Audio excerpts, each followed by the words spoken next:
Hello guys, DJ Aaron here. Yes, I am doing a sort of little live stream here because I haven't done one in a while.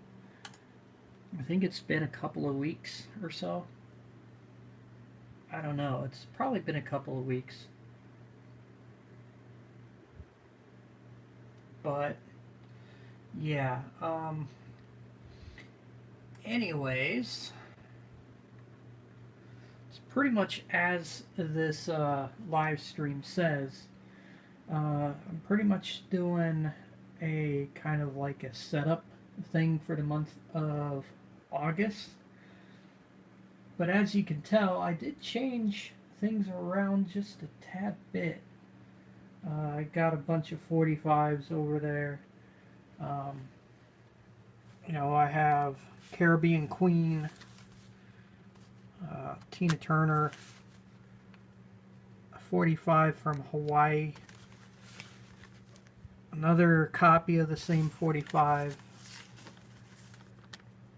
I mean, I have quite a few 45s, so, and I also, oopsie, wasn't supposed to do that. And I also have a Glenn Frey 45. So, Elvis and Blue Cheer. Some of those are styrene 45s, I think, too. So, as we look around, um, I did change the setup a little bit. The MacBook Pro is being used for streaming now, pretty much. It runs Flash encoder. If you still are unsure of what to get, pretty much your uh, MacBook Pro or whatever software you want to use to stream with, I mean, there is other alternatives to actually use.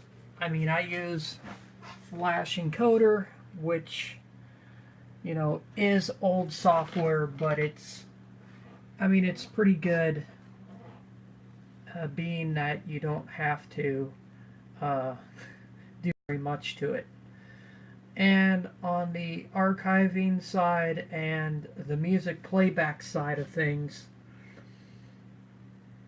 for archival purposes, I use what is called QuickTime. So I use the QuickTime player for just show archives, and it is, I should say, it's pretty much very basic. You just open up QuickTime, and here, I'll show you. You just open up QuickTime, and I do believe that you right click down here and go new audio recording. It should pop up, and there you go. And then you can start and hit record, and it will record pretty much hours worth of audio. I find it to be a lot easier than Audacity. A lot of times, if I use Audacity, I have to do, let's just say, start record, then do all the other prep and stuff for it. This, I don't have to do that because it's just hit record and then that's it. And then I think there's usually a drop down that comes up if you're going to do with QuickTime. So that's QuickTime. And like I said, I use Flash encoder for streaming, and then I also use a bit of software called MixVibes. Use a bit of software called MixVibes for, I do believe, all, if not all, of my show audio. I believe I do all of the audio and music playback with this software. And as you can see tonight, I did the Aretha Franklin tribute show, so I got a lot of Aretha in there. So you guys are going to see what's down in the collection. So there's a lot of Aretha in there. And yeah, we did play a lot of that tonight, and it went well. It did go good. So I use this bit of software. You do have to be careful when queuing things up because sometimes the queuing of songs don't line up properly. Like any software, sometimes it has an auto queue. Other software, you really have to keep an eye on it and monitor it, etc. You know, that sort of thing. So yeah, that's pretty much how that is with that. So that's all I do on the Mac side of things. You know, just do the stream and, you know, archive and do all the music for you. Now over here is the ATL P120, and I will tell you guys a story about that here in just a moment. Long story short, the tone arm lock, which is what clips the tone arm, broke. So I'm going to give you guys a little example. Here's the piece in mention. It broke. So when you get one of these turntables, keep in mind, be very careful with the cue part, or not with the cue part, but with the locking part of the tone arm. It can break on you. So I will have to get a twisty tie from now on whenever I transport this thing. But I don't see this thing ever moving from this spot, probably ever. Down below that, I have a backup CD player, which I use temporarily when I'm doing shows because, you know, sometimes a bit of software can go down, and, you know, it's kind of nice to have a CD player to pretty much use when you need it. And it does work. Just the changer side does not work anymore, and you'll hear why.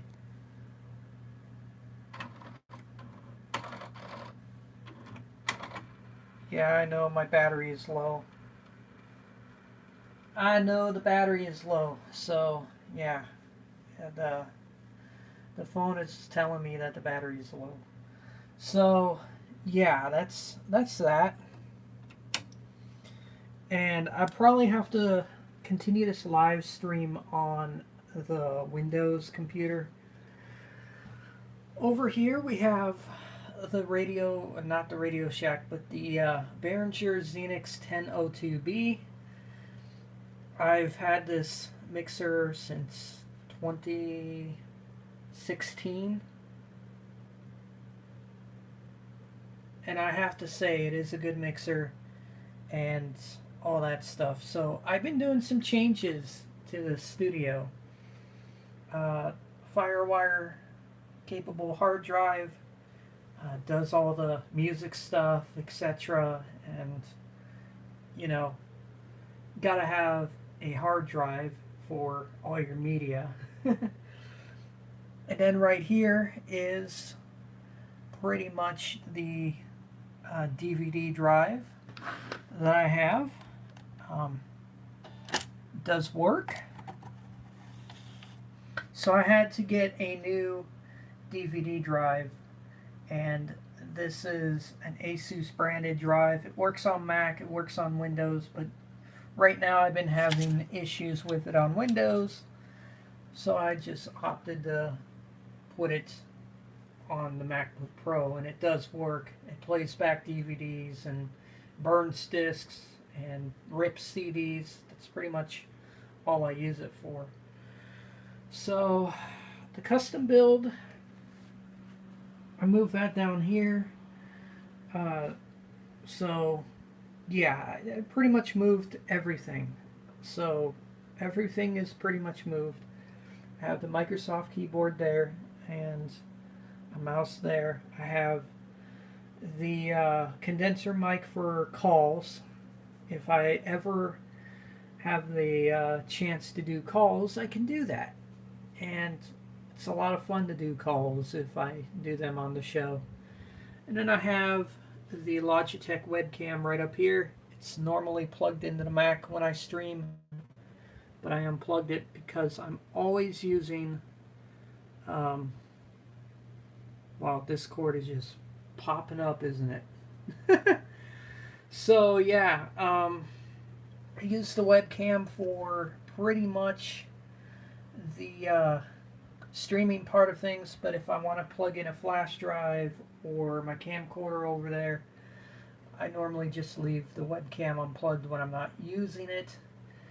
I do have the internal webcam if I decide to use it on Discord, but other than that, this webcam is pretty much just used for streaming, and that's about it. So anyways, that's going to be it for this live stream for now. I might be back in a little bit to actually continue on and probably talk about some more things. So goodbye for now, and I will talk to you guys very soon. I gotta recharge my phone, and yeah, I should have done this when I had a full battery, but oh well. Anyways, we'll see you guys soon for probably part 2.